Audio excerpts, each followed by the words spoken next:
Hello. Hello. Hello. Hello. Hello.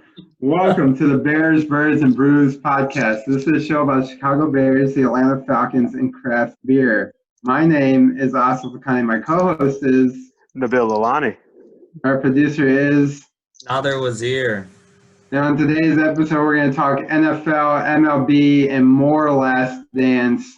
But first things first, we're going to talk about this beautiful beer that I'm pouring, this brand new beer. Nader's going to tell you all about it while I learn what it's about.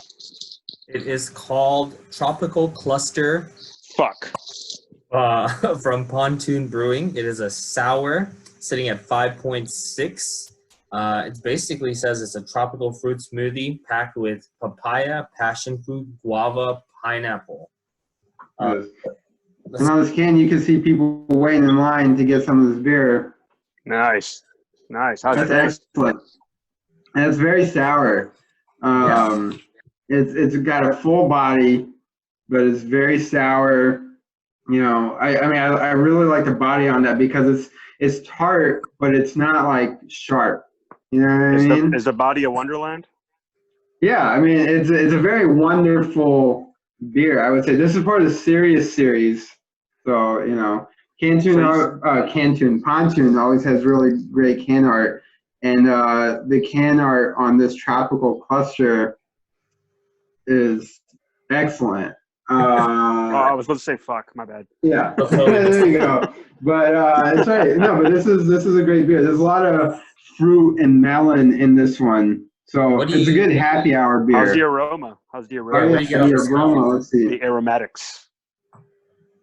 No, I mean you smell a lot of fruit. You know, like it definitely smells like melon and citrusy in here. It's fresh. I like it. Nice. Looks like a glass of You get a little bit of like softness, like some creamy softness too. I don't think that lactose is one of the ingredients, but this is a Berliner Weisse, so slightly different makeup compared to some other sour beers that you might be used to. Yeah, but similar. It should have a similar taste, similar smells and everything. But yeah, nice. Oh, it definitely is a Berliner Weisse, but it's like the way that it's made. It's like it drinks almost like kind of like an ale or something. You know, like it's like thick. I like it. So Nice. is this one of those sours you can have multiple cans of? Because I know some of the sours we've had in the studio, there's like you can have very limited amounts because it gets very tarty. Could you have more than one can of this, or is this like a one can? So I would think you are good at one can. That's not to say you couldn't have another one because it's pretty low ABV and like it is made to drink like that.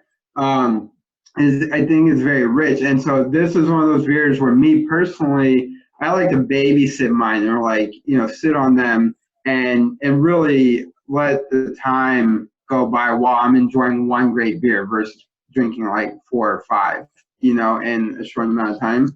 Obviously, I would totally drink another one of these, but I don't want to hold it up too long.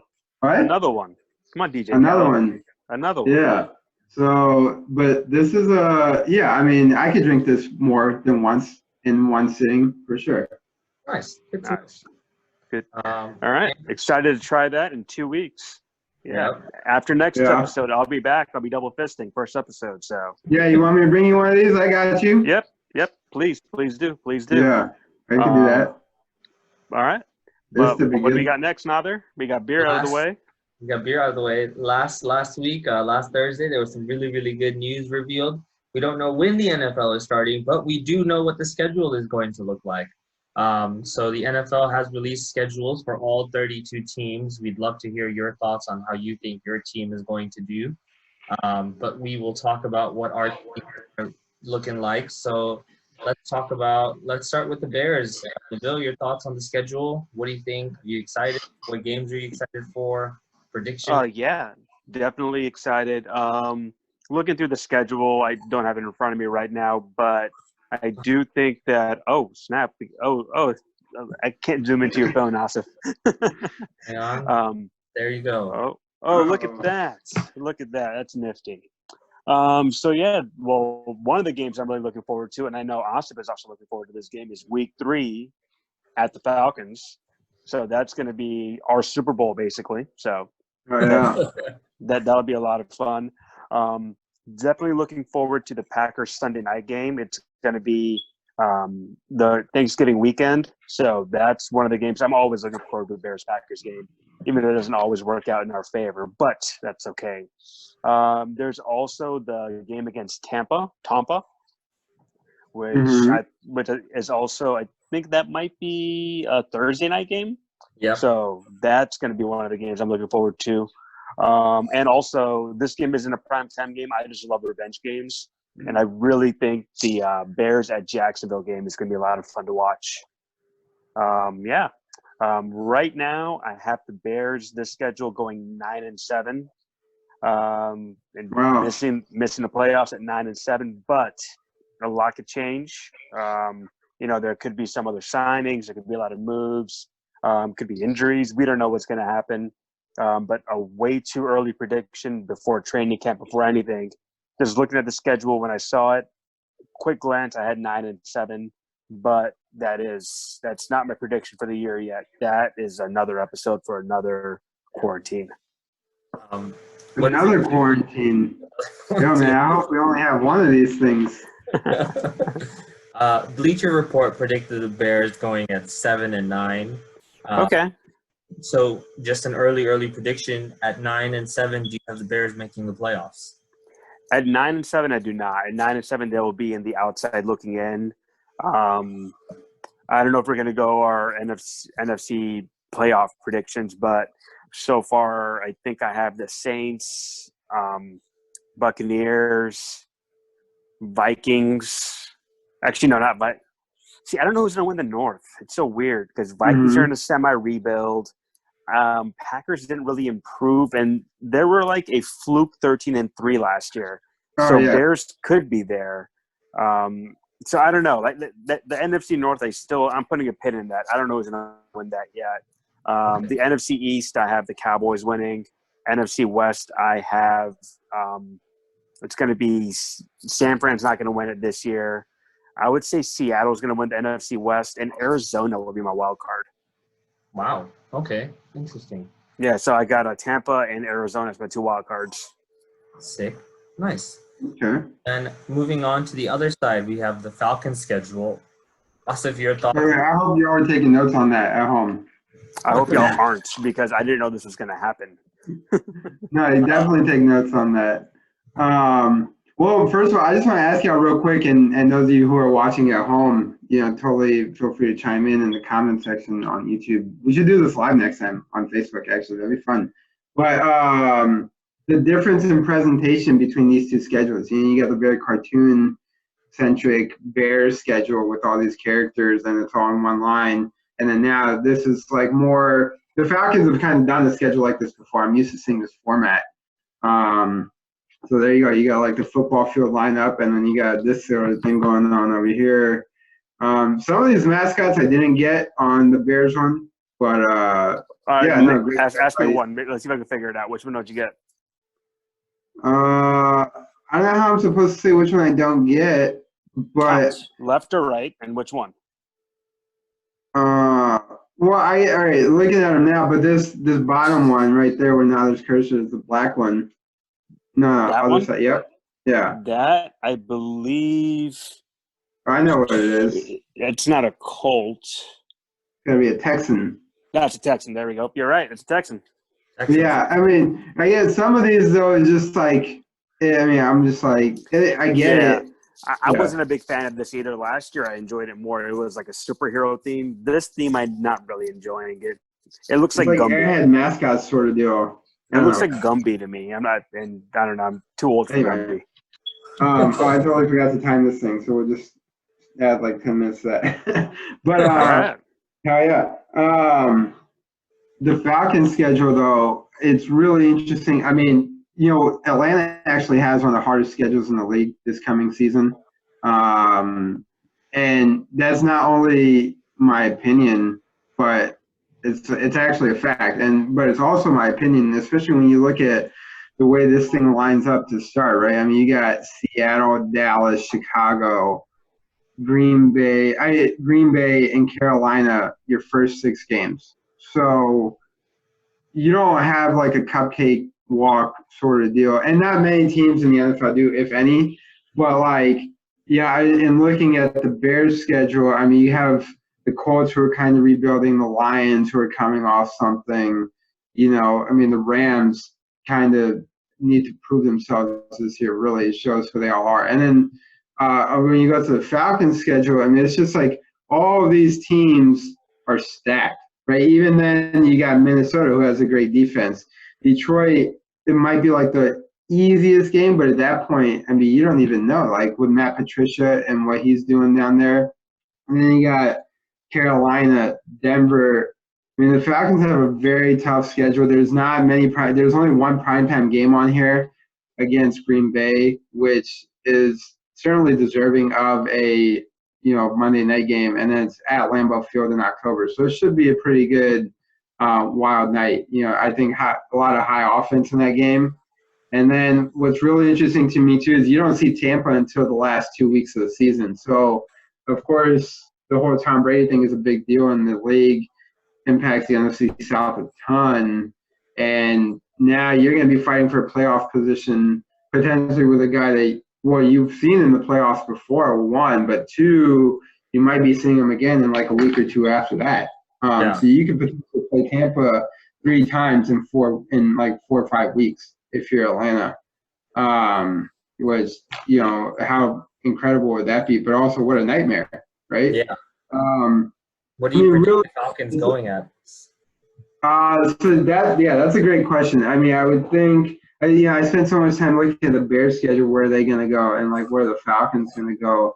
I mean, I would think 8-8 is what I'm seeing right now, honestly, just because I think in the division, this might be one of those years where you win one and you take one.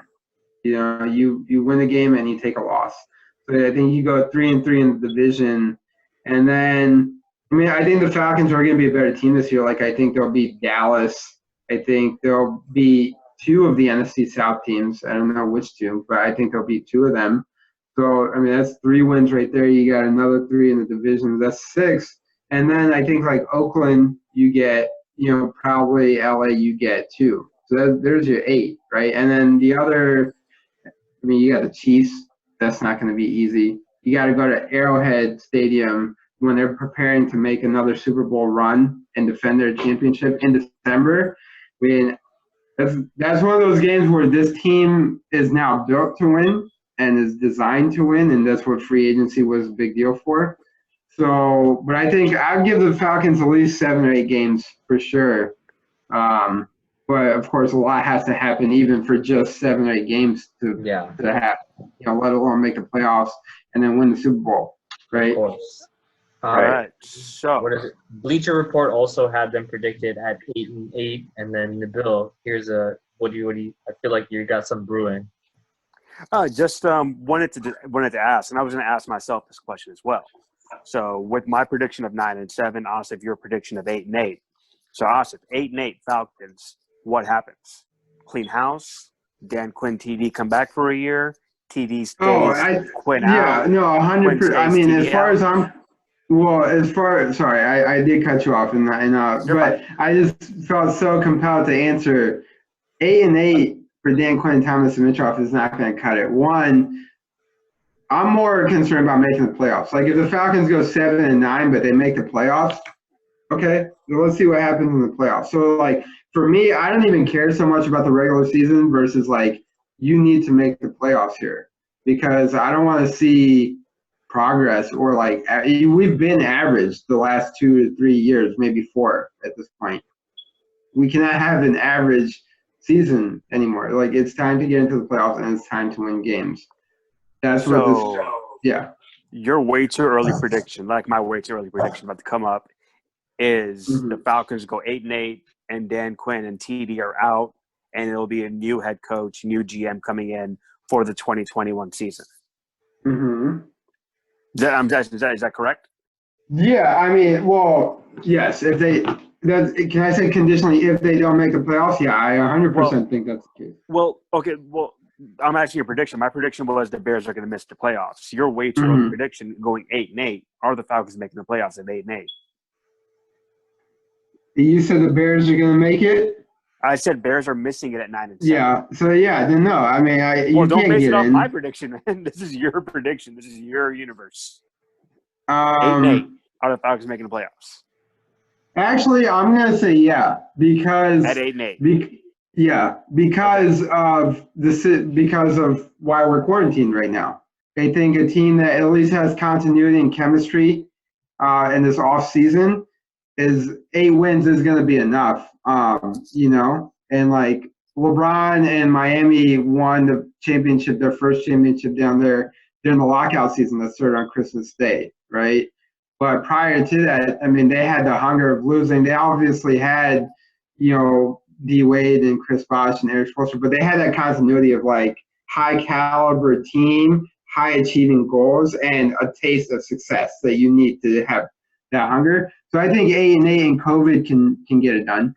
8-8, they make the playoffs. After the playoffs, are TD and Quinn in or out, or is it conditional? Well, it's always conditional, but the condition is that they should win the Super Bowl. If they don't win the Super Bowl, then no. I mean, you can't come back. I do think that'll be the first NFL team that was ever 8-8 to win the Super Bowl. Maybe the Giants team. I'm not sure. Yeah, but yeah, I mean, who knows? I'm trying to be optimistic, man. You need, 8-8 optimism. On the flip side, for me, if the Bears go 9-7 and miss the playoffs, I think Ryan Pace is out, especially with something that's about to come up in part of the segment in a moment. But Ryan Pace will be out. I think Matt Nagy will be there for another 2 years. And I know it's not always right to keep the head coach and fire the GM, or fire the head coach and keep the GM, and they're normally tied. But I feel like Matt Nagy is going to stay because Bears always do this crap. So I feel like Pace will be out, Nagy will stay, and I don't know, Louis Riddick will be the new GM. Okay. What do you see happening at quarterback? Because that's really the biggest question. Do you see either one of our quarterbacks staying on the roster next season? Nick Foles. I think Nick Foles is here to stay for the next at least 2 years. Nick Foles isn't going anywhere. Mitch will be gone. And a reason why Pace will be fired after this year, I feel like, is because of Mitch. Because of the Deshaun Watson tweet that came out over the weekend. That was just crazy. Him saying that he never spoke with the Bears, which could be accurate. I mean, he knows who he talked to, right? But he did go on Rich Eisen's podcast and say the Bears did talk to him. At this point, I don't care. The Bears didn't draft him, and that's the bigger issue. Like, hey, the Bears didn't have an official visit with Mitch Trubisky either, but they drafted him. So, yeah, I mean, that's the main concern for me right now. Like, I feel like Pace is on his way out. Nagy, I feel like he might still stay for a little bit. In some other NFL, I don't know, but are we still on schedule, or are we moved out of NFL news right now? If you have one. Well, can I just say about Deshaun Watson, where y'all figure this out? I just want to say, like, that's terrible, man. This guy just beat Nick Saban in the national championship game. He should have been the number 1 overall pick, or at least the first quarterback taken. Like, I don't, and no disrespect to Patrick Mahomes, of course, but like Deshaun Watson just won the national championship. I'm sure Patrick Mahomes would have understood if he went number 1 overall, or first quarterback taken, whatever. And so, in the Bears' defense, he was the 13th. I think Deshaun Watson went 13th in the draft. So I believe he went 10 and Mahomes went 12. I'm pretty sure. Mahomes went before Watson. Okay, so then it was 10 and then 12, but the other way. So 11 quarterbacks went before Deshaun Watson. I don't know how many teams. Yeah. So I don't know how many teams had him off for medical concerns. The Bears apparently had him off for medical concerns, which is fine, I guess. But still, bro, that's inexcusable. The guy just won the national championship game at the highest level against the best team of the last decade and a half, or the last decade. I don't care. He's clearly able to perform. I get that, but the medical concerns was a valid but that's why you talk to him. Is this a big deal? Do you have a problem with this, or is this smoking mirror? Like, you have to talk to him. It's inexcusable. It's absolutely no reason not to do it. They should have talked to him. And that's going to be why Ryan Pace will eventually be fired, because he didn't Yeah, talk to I him. mean, that's inexcusable, man. I But was like, this is terrible. yeah, In this, go ahead, Tyler. I have one last thing since everyone's blood is pumping.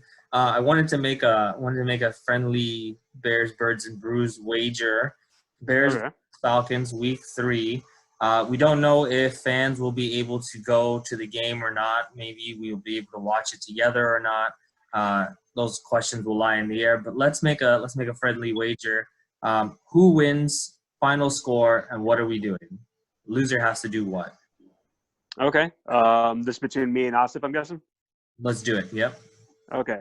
Obviously, I got the Bears. Yeah. Asif, were the Bears that win in your 8-8 playoff run? Yes. Okay. Absolutely. Just wanted to check. All right. So you have. Although nobody would be surprised to see Nick Foles go off and have one of his best games as a Bear ever. But just anyway. But playing both sides of the coin, cool. I love when you do that, Asif. All right, so we can keep it as simple as beers, but let's have a little more fun with this. Loser buys wings at the wing spot next to Atlanta Tech Park. Atlanta Tech Park, we will be back. Okay. Loser buys wings at Atlanta Tech Park. Okay. And That's beers fine. for the next episode. That's fine. I mean, that's fine. I could do that. See. My thing is like that's light. That's easy. So, Nabil, I'm gonna let you reconsider in a moment after I say this. It's like, all right, Falcons win, of course, right? You gotta take the Falcons, and then the beer for the next show already, and then I see. I was gonna say, Nabil, you gotta ride it like a roller coaster or something. We gotta go to Fright Fest. Put you on one of these bad boys. But you ride roller coasters now, right? No, I don't ride roller coasters. All right, so then that's my thing, and then I guess you could change, or if not, then I'll buy wings too. I mean, I'll tell you what. Now that you speak. I have something. Okay, so we all know that we all love wearing our own team gear. I was gonna put in the caveat that loser would have to wear the opposing team's jersey during recordings for the rest of the season.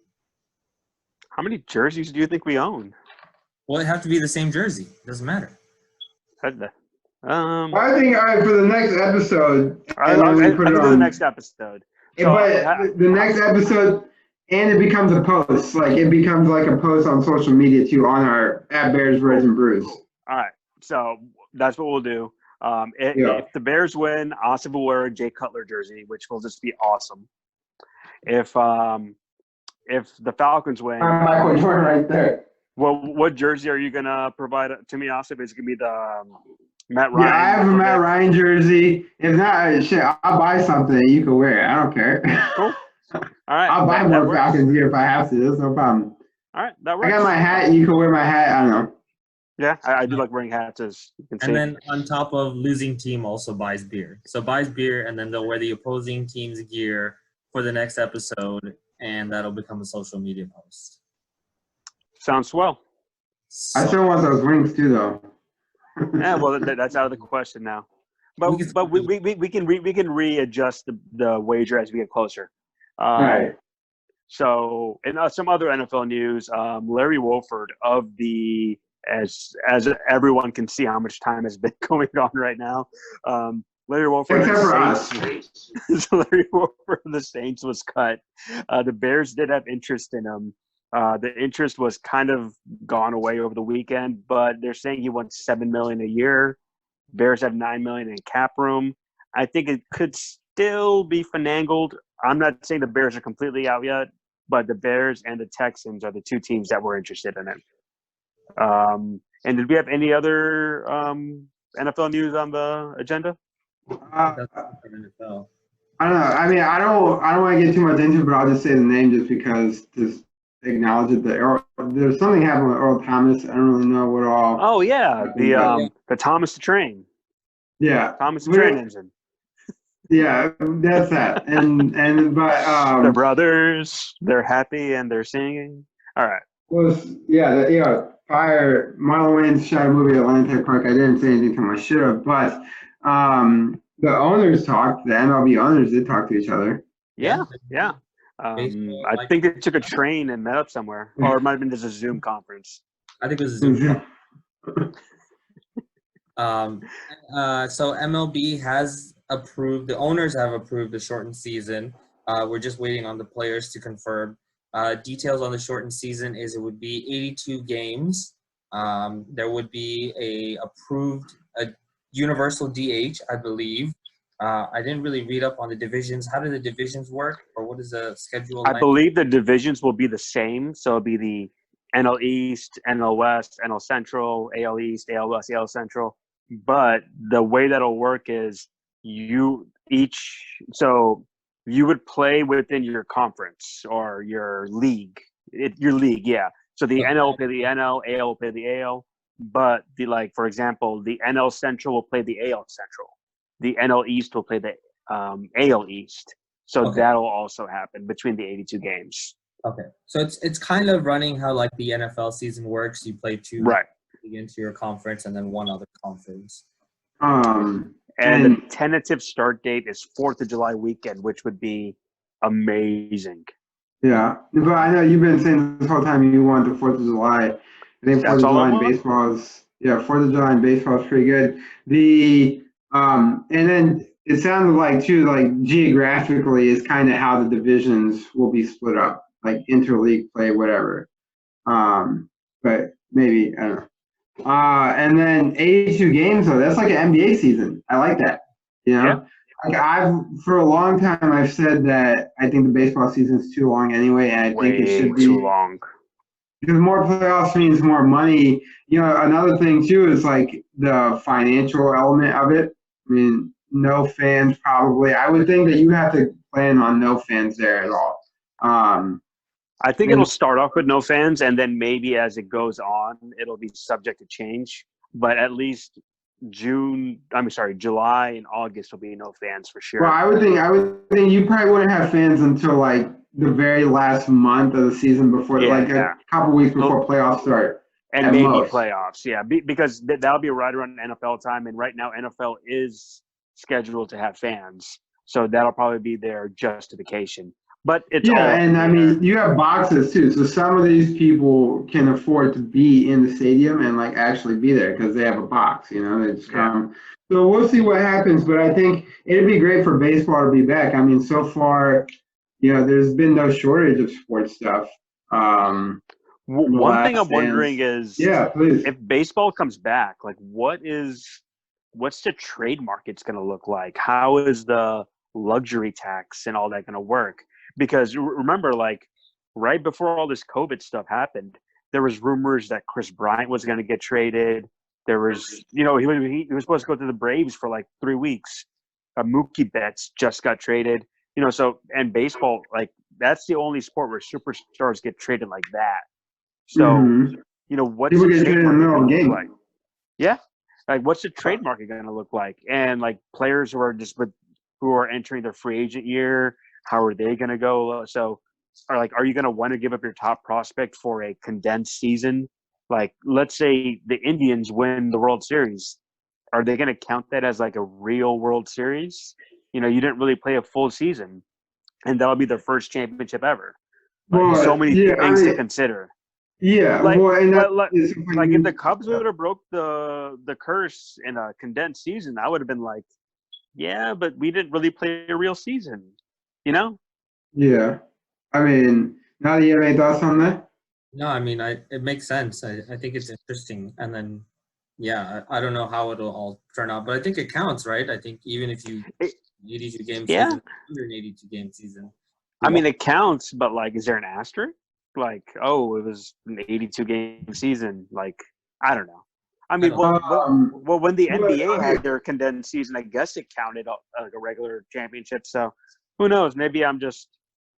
Yeah, and I mean, I think, in the book, just to punctuate that, is like, should the Astros season have counted? They cheated. They so it's like, you got to ask yourself too, if you're the Astros, did we really win a championship? And I would think that if you win a championship in a shortened season and a lockout season or whatever this is, and and you don't cheat, it's more legitimate than cheating to win. So that's always been the thing with baseball. That's another thing. The Astros are just going to get away without getting like in trouble for this whole thing, because are they really going to are you going to use up all the beating and everything on the Astros this year? We're not even I mean, even though technically it counts as a year of service, right? I mean, we know that. So and I don't think that's changing. So yeah, I mean, it's going to be really interesting to see what happens. I just hope that we get baseball. There's some tennis on. There's some NASCAR coming back. I mean, sports are starting to come back. We had UFC. I didn't watch it, but we had some UFC. I didn't have the money for pay-per-view. Yeah. But yeah. And yeah, I mean, WWE is always, wrestling is always a thing. Yo, real quick, I'll just say before we jump to the next topic, Jackson's AEW was watching a street fight at Jacksonville Stadium, the Jaguar Stadium. They did a street fight. They went backstage. You can see the field. They used the field in the final parting shot of the show. But they fought like right in the tunnel before players go out to the field. I mean, it had to be. And it was sick. It was a classic wrestling match. You should watch it if you get a chance. But I watched the Undertaker documentary last night. They got this Last Ride thing similar to The Last Dance. They're doing it for The Undertaker now on WWE Network. So I watched that, but I'm looking forward to baseball, and I'm just hoping that this stuff will get me through to that. Yeah. Exactly. All right. Next. And now on to our last segment, right, Nather? Right. The Last Dance, the last segment. We're talking about episodes 7 and 8. I just open it up for thoughts. What do you guys think? You go first, but if you got something, I don't know. So let's just start with baseball. Like, hey, Jordan keep on it baseball, going, right? might as well just keep it going. Like, for a second, I thought Nabil was drinking this episode, and then I realized, like, no, Michael Jordan actually played baseball. He does not. Yeah, I mean that's still one of the craziest things that happened, where like the best player in a sport retired and then decide to play a different sport. Like that'll be the equivalent of right now what LeBron. Well, LeBron I guess is still the best player, leaving and going to play football. I don't even play baseball, but that's just so weird. And that that the whole retirement thing with Jordan's dad passing, a lot of emotions in that. That baseball thing's crazy, and then coming back. I didn't realize that he started his baseball career with a 13-game hitting streak. So he could have eventually made it to the majors, I think. Yeah. So that's because we're starting in baseball. I'll say that like the 13-game hitting streak really surprised me. I once heard that he wasn't good enough to make it to the major leagues, and that's why he quit. Excuse me. They said that. I mean, that's what I heard. But now that I know the story after watching the show last night, yeah, I mean, they like Terry Francona, who's won the World Series with the Red Sox. I mean, he got them their first title in like 100-something years. He said that Michael Jordan was good enough to play professionally. Like, eventually he would have gotten there. I think that just speaks to how great of an athlete he is. I also thought it was fascinating, ironically enough, in a way where like he came back to basketball because of the lockout. So like he could have played in the MLB, and he potentially maybe would have if the MLB had its stuff together. One way you could argue. I think it was they didn't ask him, so I can only assume that he chose not to play as a replacement player because he thought it would be a slap in the face to all the other professional baseball players at the time. Definitely. Which is the only thing that makes sense to me. Stop right there. I'm glad you brought that part up. So I have this weird theory. So Jerry Krause, right? Jerry Krause was always trying to find the next player. It's been known that he was trying to trade Scottie Pippen to get Tracy McGrady. He was trying to trade Scottie Pippen to get Sean Kemp. He was always trying to find the next player. He had a good eye. Yeah, well, because he wanted to say that, he could build a team and it's not all Jordan, it's not all Pippen, it's not all Phil, it's me. So my weird theory is this. That 94-95 season, I believe that 95 draft was the Kobe draft. 96. I'm pretty sure Kobe came in the league in '96, but I could be wrong. Well, the only reason I'm thinking that is because the following year, in the documentary we watched, the following year we saw the Bulls play Charlotte, and Vlade Divac was on Charlotte. So the year before, whatever year that was, 96 is when he was drafted. So how was Vlade Divac on Charlotte that year? In '95? No, the year after. So that 90. So remember when they're playing Charlotte against B.J. Armstrong in the documentary? Yeah. Vlade Divac was on the Hornets. So that was the 96. Was that 96, 97 Bulls? No, that was 95, 96 Bulls. Yeah. All right. So there's something that I'm not putting together. Well, I think what you're missing maybe in the bill is that the playoffs happened before the draft. So the playoffs happened, Vladdy's on the team. No, draft happens after the playoffs, Asif. Yeah. Draft happens in the offseason. Yeah, so then they traded Vlade Divac the following year. But I see what I don't know. I didn't see Vlade Divac last night. So he was there. I saw him. He was there. Vlade was there. We'll have to look that up because. But my whole thought process is this: if Jordan didn't come back, if the strike season didn't happen, and Jordan stayed, let's say, until the end of that baseball season, and that year the Bulls weren't good, they barely made the playoffs. If the Bulls missed the playoffs, could they have tried to have drafted Kobe Bryant? And I'll leave it at that. And then Jordan come back, obviously. I got you. Yeah. I had to do some math myself as far as like when all the timing of all of this. Because here's my thought: is like it's crazy to me that like it's crazy, but it makes sense, even though we've never seen it, where the best player goes out on top, right? So like Tom Brady coming back, Peyton Manning went out on top, but of course we thought that he might have been done before he actually ended up getting that final ring. And I guess in a couple other players, but like Michael Jordan won like 3 championships after like 9 to 12 years of professional basketball, and said, "I'm done." And it's crazy to think that like he needed a break, but like that's human nature. Like I can see why he would be exhausted. I just thought he was at the prime of his career, which clearly he was because he came back to win 3 more titles. So that's one. But 2, I respect Jordan for always saying like I'm gonna give you my best every night. Kobe did that, whereas like somebody could be seeing me for the first time, I have to perform like that. I noticed that similarity with Undertaker too, and watching the documentary later, because it was The Last Ride, which is Undertaker's Move episode 1 last night after WWE pay-per-view, and so you got to know Undertaker, and he was saying that like I have to give my best every night. I don't ever want somebody to tell their cousin or their friend or their son or daughter like, "Yo, you should have seen him like 10 years ago. He was great." And he was good, but he could. So similarity there between them two.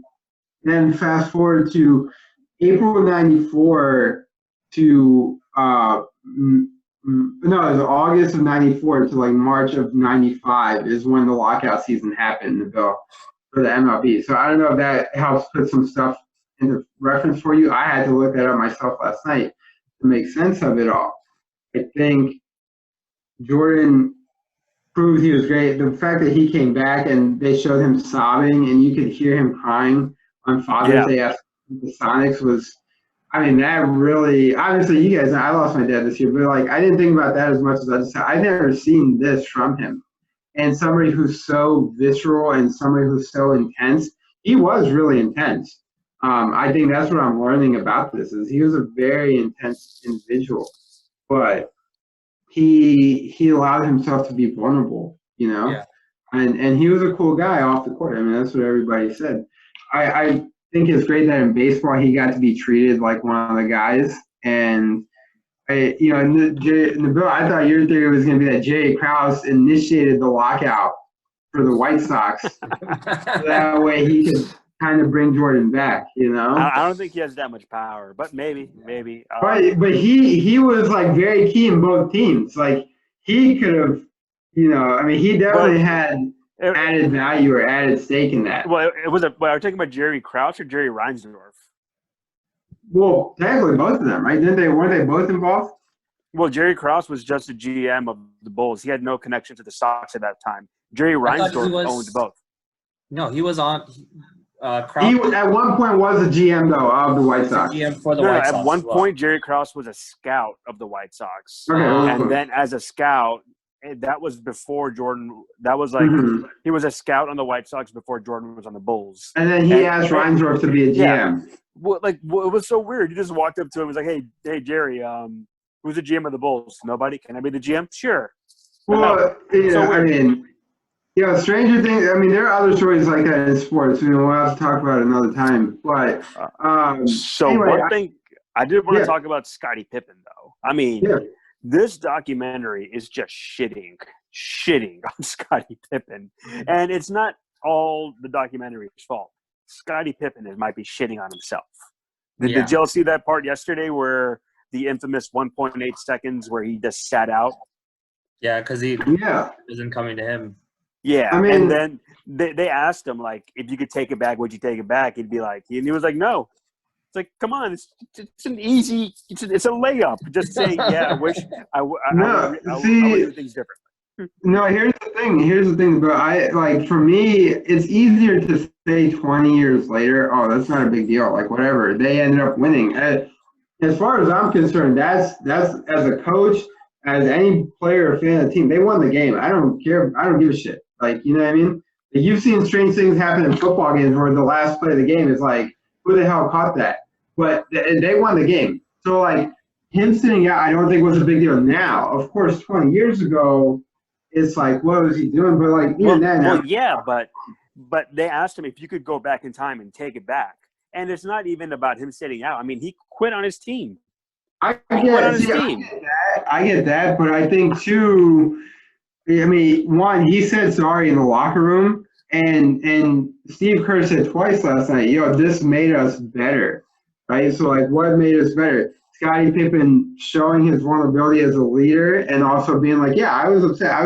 I get it. I mean, I get where Scottie Pippen is coming from. I would probably take his side on it. 1, 2. I mean, the ego thing is not good, right? Like, it's not good to have an ego. But, like, he also kind of shit on Jerry Krause for not being paid well.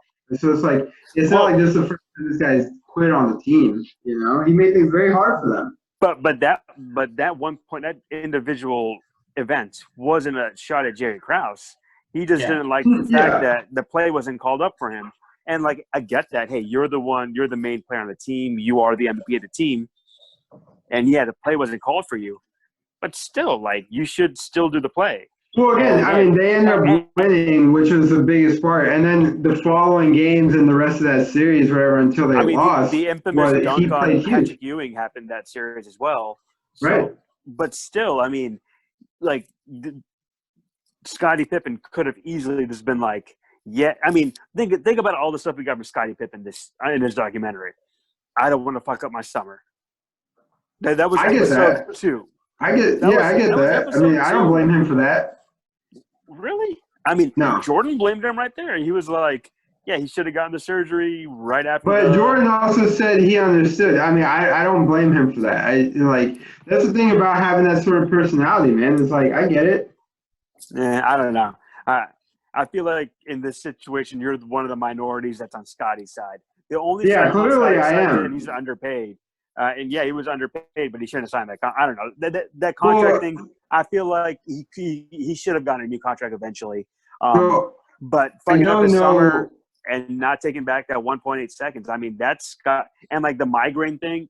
Yeah, I mean the migraine one. I understand you got migraines, but those are like 4 things that have been like shitting on Sky. Yeah, but I mean, it makes him look bad for sure. But I think at the end of the day, look at how great he was. Like he's legitimately. Even arguably without Jordan, people say still one of the 50 greatest players of all time. Yeah. Even without Jordan.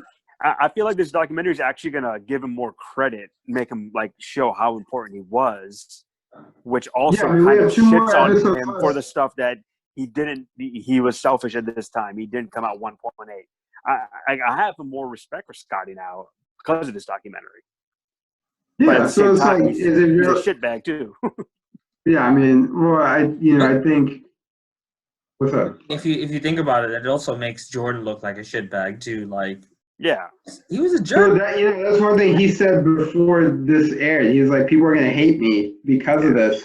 You know And what? I To be think honest, last night we saw why. what really? I didn't see anything that bad. I mean, like even like okay, everyone was saying that the Scott Burrell thing was going to be really bad. It's not that bad. Like, what is he doing? Like, okay, when he punched Steve Kerr in the face, I already knew that story. Yeah. Mm-hmm. Guess who's I don't think back, so. baby? All right, it's just you and I right now. Oh wait, No, no, yeah. there's Well, Max. there we go. We're all back. Sorry, we dropped off for a second. We're talking about The Last Dance. Michael Jordan played baseball. He decided to go back to basketball after the lockout season. I was surprised that he practiced for as much as he did, and then he announced his comeback. Can y'all see me, or is it just my hat? No, we can see. I can see you. Yeah. Okay, it's not refreshing on my end. And there well, we go. Nabil's figuring, yeah, there you go. Nabil's figuring it out, but then we got it figured out, and we're just talking about how some of these setbacks that the Bulls had ended up propelling them forward, right? Because Steve Kerr fought back, it helped them. Jordan was mean to this guy, this kid from UConn, Burrell or whatever. But BJ Armstrong even said, like, I see now what he was doing. He was pulling us forward because he was that great of a force. I thought the Space Jam thing was really cool to see last night. It was so cool to see that. Those pickup games. Imagine just like being someone on the side seeing these pickup games. That would have been amazing. That would have been so. Yeah, oh yeah. And to think how awesome that movie is, and to like, for me, it played a big role in my childhood, and like being a fan of Michael Jordan. So like, I totally dug it from that perspective as well. But I've heard things about these games that would happen. And, I mean, Jordan did that a few times, and they were scouting people. I thought it was cool that Dennis Rodman was there on the Space Jam set, and then they come back the following year and start playing with him. I don't know if he was already on the Bulls at that time, but He might have been. I'm not sure, though. I hope we get to see another Dennis Rodman clip. And one last thing I want to say, well, one more thing I want to say real fast, too, is I watched SportsCenter afterward, and I believe it was Jackie McMullen. I believe she talked to Dennis Rodman, or Dennis Rodman said in the documentary himself, like, Scottie Pippen deserves a lot of credit. Like, Michael is Michael, Scottie is Scottie, and then Dennis is Dennis. Like, all three of them did it together. Of course, Michael Jordan was the driving force. That's why he looks so mean in these practices. That's why he's punching people in the face.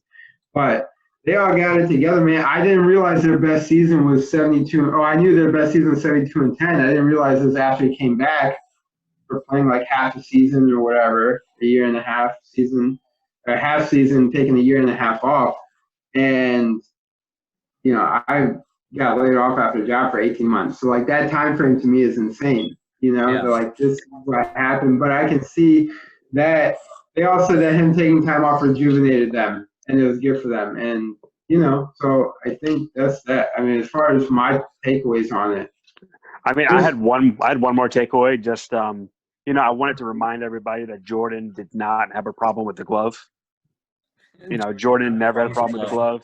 No. Scottie may have had a problem with the glove. I mean, I think he has a lot of kids out there, but Jordan did not have a problem with the glove. Yeah. Oh, man.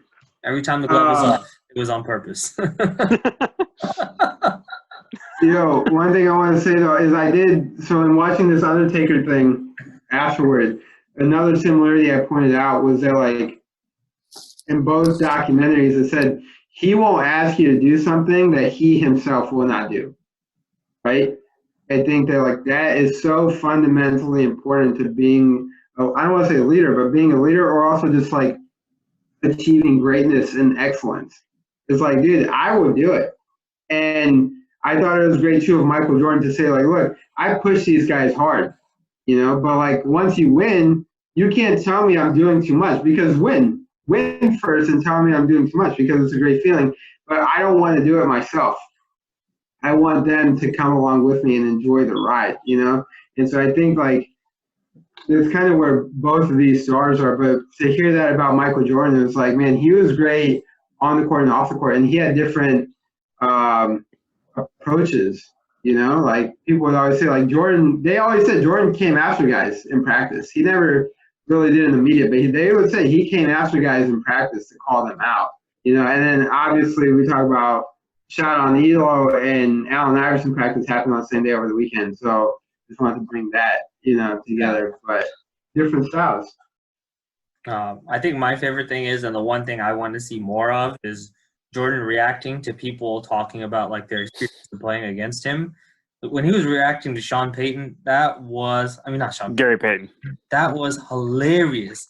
Just when he laughed and Gary Payton was like, "Yeah, you play hard on him. You just got to tire him out." And Jordan was like, "No, dude, I don't have a problem with the glove." He's like, you were doing nothing. I let you do that. Like, basically, I had stuff. I would have liked to see, though. I mean, I really am curious, like, what would we have seen if the first 3 games Gary Payton did guard him?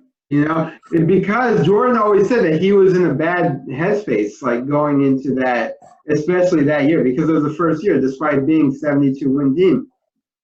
So maybe you get Gary Payton on him in games 1, 2, and 3, and he's already not in a good headspace, even though they've won 3 games. You never know. You know what I mean? So, like, I mean, it's crazy to me how close so many people were to beating Michael Jordan, but never did. And they all acknowledged that they didn't beat him or they couldn't beat him because they were better. Like Charles Barkley, Reggie Miller, Patrick Ewing, George Karl, Jerry Sloan, Karl Malone, Jerry Stockton. I'm sure they would probably say the same thing, right? Yeah. And then whoever they beat the first year, like Magic Johnson even said it too, like he was legitimately just better, period. And I think we're fortunate to see then some and now. I can only imagine what it would have been like to understand what was going on then and to have this now. It would be insane. Yeah. I mean, I think I remember bits and pieces. Like I remember the Father's Day game when he won the championship because I remember it was Father's Day and I was watching the game with my dad. And I remember the whole post-conference thing and watching him cry in the locker room. Like I have vivid memories of that. And then like for me, it's really special because my dad, when he first moved to the States, he used to he was a server at the Hyatt Hotel in Chicago. And all of the players before and after the game would hang out there. And so he really has memories of serving all of these players, like literally firsthand serving them their meals, their pregame meals, their postgame meals. When they would come in and they would party after games, like he would be there for this. And he's like, I remember watching episodes 1 and 2. He's like randomly he'll just blurt out facts and be like, Michael Jordan loves ranch. He puts ranch on everything. I'm like, like he just puts something in common. Everything. Yeah. So I was like, I mean, it's cool. And I remember like vivid memories of my dad telling me like, oh, they came in after this game. This is what they did. This is what they partied. This is how much he eats before game. This is how much he eats after the game. It's just like awesome to like see that hand in hand. Yeah. You got something? No, just looking forward to the season finale of The Last Dance. Yeah, I want to see. I want to see more of like their thoughts on Chicago, like going back to now that what you said, like because that city obviously means a lot to this show. I'll just say the show, and I want to know like what their thoughts and feelings are about Chicago and how they embrace that and how it embraced them. I don't know if we'll see that, but like because that city is always so mysterious. I mean, I don't think that this could have worked in Portland or Houston, where Michael Jordan potentially could have gone. Like. It had to be Chicago. Those Bulls uniforms, I don't know if they look good because of Jordan or they look good and Jordan just happens to be the one wearing them. I don't know. A little bit of A, a little bit of B. One without I feel the like other. Jordan has a big like not. It was like always destined to be. So I want to talk about that with them. I wish there would be a dance after the dance, like some of you have said, like. All right, we've all seen the documentary. Let's just talk one time about like our thoughts on it. And I don't know, man. I mean, I wonder what the next 2 episodes are going to hold. Other flu game. That's my prediction. Flu game next episode. Flu game and then the last shot. I mean, well, the next 2 episodes it's going to be the 97, 90, or 96, 97. And then it'll go and episode 10, both sides will be caught up, and it'll be the finals. Yep, I'm excited. Crazy, So if I moved to, I think okay. I was just trying to think when I moved here from there. I don't think I was there for the last 3 championships. I think I moved just. I was here for the 98. I was in Chicago for the '98. Wow, very Yeah. cool. I remember watching that finals, like vividly remember watching those finals. Hey man, hopefully, man, fucking Super Bowl, man. We almost had it, man. Go to Tropical Cluster. Fuck. And on that note, let us know your thoughts on the NFL season release. What games are you looking forward to? How do you think your teams are going to do? Share it with us on Instagram and on Twitter at Bears, Birds, and Brews. Hope you guys are doing well and taking care. Wash your hands, and we're going to try something out new today. So, goodbye. Goodbye. Goodbye. Goodbye. Goodbye.